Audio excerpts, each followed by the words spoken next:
Welcome to Stories in Cyber, the ISACA New Jersey podcast.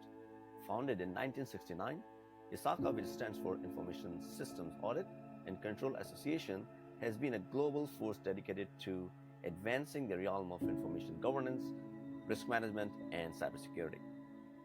ISACA is more than just a global organization, it's a global community. And we are not just the name, we are a network of like-minded professionals consisting of local chapters with tailored resources that empower individuals and businesses. So whether you're in the heart of New Jersey or halfway across the world in Papua New Guinea, you are not far from the support and opportunities that ISACA chapter has to offer.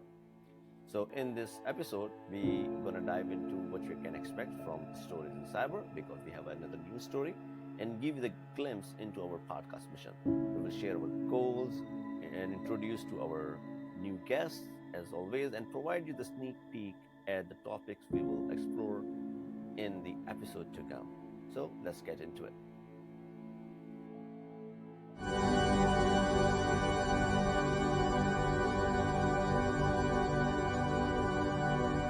Hello, welcome to Stories in Cyber, a podcast produced by ISACA New Jersey. My name is Karan Velasco, one of the hosts here. Here we have Adnan Rafiq, a known thought leader in the healthcare space for cybersecurity, IT risk, and Yevgeniy Baranovsky, who is the subject of our session today. Hello, gents. How you doing? Not too bad. How are you? Yeah, not Pretty bad. Pretty good. So today's episode is really focused on Yevgeniy, your time here, like why you started here. But let's go, before we get into like how you got to this, how do you know ISAC New Jersey? Let's go a little bit about you and your background. You know, it's hard for me. When I first met you, I didn't realize you actually came from another country. I'm not sure, like your voice is very natural sounding to be New Jersey or New York, or I know you live in that area too. So tell me more about your background, where you came from, that type of stuff. Sure. I mean, yeah, I grew up in New York, Brooklyn to be specific. I came here when I was 10 years old, so I guess I have a bit of a New York accent there. But you got my name right, which a lot of people have trouble pronouncing, so I appreciate that. I'm currently an undergraduate at Baruch College, studying for cybersecurity and information risk management. And that's actually part of how I heard about the organization in the first place. But I work as a project manager, a compliance project manager for a company called Bright Data. The company is primarily in the data space. They provide tools to collect data. They also offer a marketplace for data sets. It's a lot to talk about, but let me know where you want to go with it. I think first we'll focus a little bit about how you came to know about our chat before getting into more of the technical part of your job day to day. Since again, like it's very interesting hearing about the similarities between what your work and the work that I've done, and also the locale of your companies very, very similar as well. Let's talk about first about how you came to know about our chapter. So tell me more about this case study competition that you participated in as an undergraduate at Baruch College. So yes, perfect time to talk about the case competition, because there's one going on right now. Last year, me as an attendant at Baruch College, I get a random email about this cyber case competition. And it kind of piqued my interest when I was reading through it. But honestly, at that point, it lacked information about how to get involved exactly. So my only option was to actually reply to that email and ask how to participate, which is exactly what I did. What the gentleman on the other end did was put me in touch with others who had the same question. I got lucky enough to be put together with a few students who were brilliant. We took first place. So the luck getting there was getting the right team, I think. But that's basically how I found out about the organization, because once the competition was over, what really sparked my curiosity was how and why would they offer such a big monetary reward? Our team at first place was granted over $10,000 to be split amongst the five of us, and I thought, that's really good money. How did it come about that they're giving such rewards? And I attended one of your events, a volunteer event. Just so happened to be a volunteer event going on at that time, which made me curious enough to get involved with the organization as well.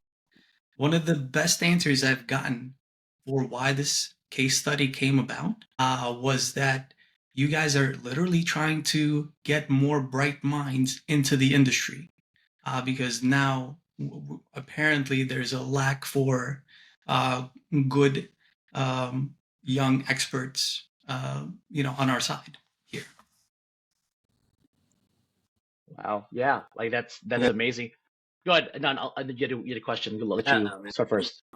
watching 10,000. So we'll as we go on, would like to share more for career seekers because they may wanna follow the same path that you did about the opportunity. Maybe if you get time, you may want to share about the project. How did you team up 5 people? Because like-minded people is a very important piece for a successful project like this. Yeah. So like I said, there's a competition going on right now. If anybody watching is interested in participating, number one, they do this every year, as far as I know, and they have been doing it for the last few years. Mhm. Kerwin, I don't know if you're familiar with how long they've been doing it for. I know for at least the last 3 years. Yeah, ISACA New Jersey has been a sponsor of the event since last year. So the year you won was the first year that we actually participated, but several chapters, along with other, professional businesses, donate to that pot of money to be awarded to all of the participants and to the people Nice. who win. So let's make sure you understand that. But So going back to what Adnan said about the composition of your team, can you tell us a little bit more about like, were all of you the same? Like again, thought same type of people? Like what? Tell me more about that. So number one, the email that you get as an invitation to this case competition, it actually mentions that you do not have to be a cybersecurity professional, experienced, or even pursuing a degree in it. This is a business study. It's a business-related study, so it's relevant to pretty much anyone who is at school and you're out there to be part of the workforce in the future. So as long as you're doing that, even if you're going for an entrepreneur, I mean, it's still relevant. This is a very good case study to get you, more familiar with this part of the work. Um, what I'd want to say about my team, I got lucky because we had a good, what would you call it? We kind of clicked, right? And there was a gentleman, his name is Vince, on the team who was very good at organizing the team. I think that's very key to get everybody to be accountable, to have their part to play, and basically break things down when it comes to what needs to be done. I think you did an excellent job. It allowed us to focus on each of our parts. So I think the key is having a person on your team that can organize the team. But in terms of our backgrounds, I think we were all kind of different. There was 2 girls on the team. They weren't even from our college. It was just me and 2 others who were from the college. But the girls, they weren't even in the cybersecurity field. I actually Wow. can't recall exactly what they were. I just know that they weren't in that. But they were an amazing asset to moving us to first place. So again, when is the right time? Because we're gonna ask you more about the case study. Because I'm very interested in knowing, not having a background in cybersecurity, Mm-hmm. and going back to the composition of teams. So, what are the technical levels you mentioned? Vincent, I guess I'm pronouncing right. Who led on the project management piece? Because this is important. Yes. Because what I tell most of the time when it comes to cybersecurity, it's not all technical skills. A lot of communication involved and all that. So we can have like an hour or two, honestly speaking, because you work with different teams. That's one of the biggest takeaway I want to take from this in your project. So the people who get, oh, cybersecurity is so tough. Yeah, that's one side of it. There are another 4 or 5 different variations and directions. So yeah, can you elaborate more on that? Oh yeah, we learned these concepts about cybersecurity that we hadn't known before, but it allowed us to know where we should kind of head, which direction we should take our document, so to speak, right? So when we're presenting to C-level executives at the company that was part of the breach, and our goal was to explain why the breach happened, how it could have happened, when it could have happened, and ways to prevent it. Handle the PR, right? Public relations. It's a public it was a public company that's involved. You have to make sure that there are legal precautions you had to take. How you'd handle any fines that are involved. Looking at how you can manage it better for the future. Set your company, like you're explaining to the executives what you need to do to prevent this, right? To follow the standards of the modern cybersecurity framework. So I think it's a beautiful thing to do for anybody who's looking to expand their knowledge in the field. So it does not have to be technical. There's legal, there's administrative. It's just business. So let me ask you a question. You mentioned cybersecurity framework. So which framework you got introduced to? There was a couple I can't recall. I just know the one NIST framework. Yeah. I get a lot. If there are some companies who have no proper information security program for small businesses, mid-size, yes, NIST 853 is the way to go. For the fundamentals, there are some CIS controls. So I'm glad to know you got exposed to it, and that's it was a beautiful thing. I had no idea that even though I'm studying for cybersecurity, but actually this case competition was the first to expose me to the reality of what's behind those doors. I really like how you tied, like you said, that the focus of the competition was really on communicating to C-levels. And NIST-CSF actually really does that in a very good way, where it's all outcome-based, right? And which I really do appreciate, coming from someone who was an auditor and often talked to the business, right? So as we go on, we wanted to learn more about your, proxy company, IP address. I know what IP address, was curious to know from your perspective and difference between, you mentioned the VPN and the proxy and all that. So again, tell us more about it. Sure. So like I said, the company I work for, we're called Bright Data, and we used to be called Luminati, where our core product was just a proxy service. Proxy is pretty much just a server through which can forward your requests, right? Yep. It's very similar to how a VPN works. It's a server that forwards your requests. VPNs were commercialized because it allowed you to choose a location, any location in the world, and use that server to forward your request to a website. So it looks like you're coming from, I don't know, New England or something. If I'm like, let's say in New York. But VPNs go a step further. They are privacy oriented, right? And security oriented. So your traffic there is encrypted. So it's a level of privacy. It's a layer of privacy that allows you to browse the web. You mean VPN or proxy? So yes, VPNs, they offer encrypt. So your traffic is encrypted. Yeah, so these services, they work on that level where they encrypt your traffic. They give you a location anywhere in the world you choose. But Right. that's basically where it ends, right? You choose a location and you browse the web. Proxies are a little more fine-tuned than that. Okay. Number one, there is no privacy involved. Your traffic is not encrypted. It's all up to you how you operate.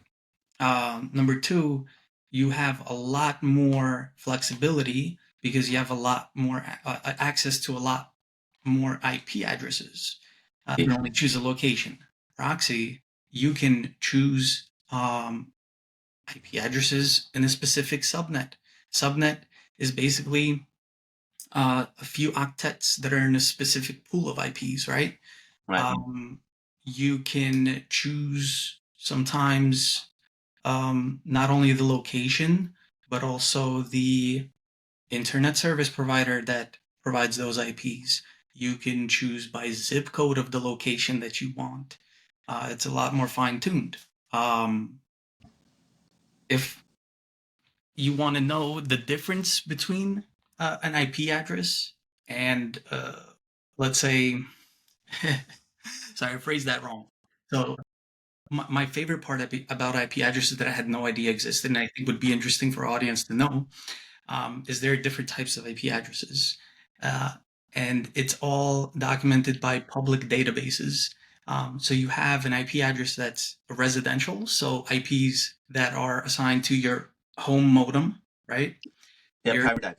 Yep. your phone, and any device that needs a network connection, right? So you pay your internet service provider or your mobile provider for an internet connection. They give you that internet connection. Your IP address is classified as a residential IP address. If you're going to a VPN, or if you're going to a proxy network that's giving you data center IPs, websites you're connecting to actually know that. There are public databases where you can check an IP address and see where it's coming from, who it's registered to. If it's registered to an internet service provider, it'll be considered a residential IP. That means you're more likely to be seen as a real user to a website like Amazon.com. If you're using a proxy and it's a data center IP, they're very cheap. They often have no limits on the bandwidth that you can put through their network, right? You can download large files and not worry about the cost. But the website you're connecting to will actually know that you're using a proxy because it's a data center IP. It's not the IP address is not registered to internet service providers. So it's interesting because a lot of times people who use a VPN to go to a website to get a cheaper price from a different location, but what you don't know is the website knows you're connecting from a VPN. They can falsify that information. They can show you anything they want. So that's a big key that a lot of people don't know and miss in this industry, and it's one of the most interesting things I learned working at this company. So our company invests heavily into compliance to make sure that all the operations that our customers are running are ethically and morally sound, right? We operate in a very unregulated territory right now. So it's being one of the largest residential network providers, it's up to us to set the bar. And that's basically the role that compliance plays there right now. So I do have a question as it relates to compliance. Since it's mainly unregulated, is there a specific like framework or guidelines that is set by just all of the proxy companies that you adhere to? Because it's not like the SEC is coming down your throat to like enforce like have privacy laws or something like that, right? It's not GDPR breaking down your necks, but maybe that's an aspect of it, right? I don't know. You tell me. Yes. So actually, yes and no, because yes, we do deal with the GDPR and regulations like it when it comes to data collection, right? We have to abide by those laws when it comes to user data because we have our own tools that collect public data, put it into data sets, And then we also have a marketplace that sells those data sets. We do offer people and we notify people whose information is in those data sets. So we have an email address, maybe a name, a phone number. We use the email address to notify people that, hey, we have your data. You have the option to delete it if you want. So there is a medium for that. All they have to do is reply to the email or click a button, request their information to be deleted. It's all automated. Other than that, the only thing I could think of is how we handle malicious traffic. So because most of our customers are using proxies, it's usually for the purpose of running scripts. Let's say you want to collect, let's say you're a small business, right? And you need to collect some public information on Amazon about products in your industry, in your category, on how your competitors are pricing their items. You want to, price yours competitively, so you need that data. What normally you do, and I see a lot of cases, is these small business owners, they hire a programmer to write a script that will then go to Amazon and start scraping this information. And by the way, the script, there's two terms when it comes to getting data online. There's scraping. Data scraping is basically when you have a script that goes to a web page and it downloads the HTML from that web page and then maybe puts it into another document, organizes it, right? Voila. Crawling is more like what Google does when it starts indexing web pages online. It just goes from site to site, it keeps hopping, and it indexes some URLs, some basic information about the site, but not much more than that. So that's crawling. Some scripts are written to do both, right? If you're on Amazon, you're crawling Amazon because you're going from page 1 to page 2 and you're hopping from product to product. But each time the script goes to a product, it scrapes the web page there, and then it puts it into a nice organized Excel sheet or something for you. And then that programmer basically gives that data over to the business owner, who then could use it to review. And by the way, a script, at the point at which the script becomes a bot is when it starts navigating the web page on your behalf, right? If that makes sense. So your solution is selling those companies so they can hide their IP? What problem you're trying to solve? Problem is something not many people are aware of. So number one, Amazon wants to protect their servers. If you are scraping their servers, it means you're putting some load on their servers. Yes. If too many people do that, you're overloading their servers, you're slowing them down for real customers to use. From one end, the information is public, so nothing should be stopping you from downloading that information. On the other hand, you're right. Amazon has to spend more on its infrastructure to handle that load better. So they do both. One, they do spend more on their infrastructure, but two, they also up their security game. They want to prevent bots from scraping their web pages. And there have been several litigations regarding this, like the ethical and moral stances of web scraping, and our company was involved, and we have won those. We are the good guys. We've proved it again and again. It's all legal to do, and it's needed, right? We live in a capitalistic country. This is how you push competition with data. That's the modern edge that you get now in your business. So how Amazon, basically what they do is they've invested into blocking infrastructure. And when I was talking to you about earlier, when there are certain types of IPs. If it's a data center IP, it's more than likely not a real user. It's probably a script or a bot. Or if it's a VPN, it's somebody hiding their location. So with I a get VPN, it. User to share their IP addresses and use that and not to show them coming from data center. Interesting. So yeah, and with key difference between a proxy and a VPN you get one IP address. The only way to switch it is to change locations or maybe refresh or Yeah. something. But with proxies, Proxy, you you keep get to do changing it on every. command. Yeah, yeah. But the problem is when you have thousands of IPs at your disposal, but they're all data center IPs, they're still easy to block. If Amazon has a database where they classify each IP address, and they could at will choose to only allow traffic from residential IPs, automatically block all the data center ones, and that's what a lot of websites do. So that's a big problem that I know our support team deals with when our clients come to us. Hey, I bought your proxies, but I'm still getting blocked, and they're like, "Well, you have to use a higher quality IP because they know you're using a proxy." Yeah, because just to add, because these IP headers, the reputation scoring, that's Yep. also matter on the back end. But keep on going. Yes. Yeah.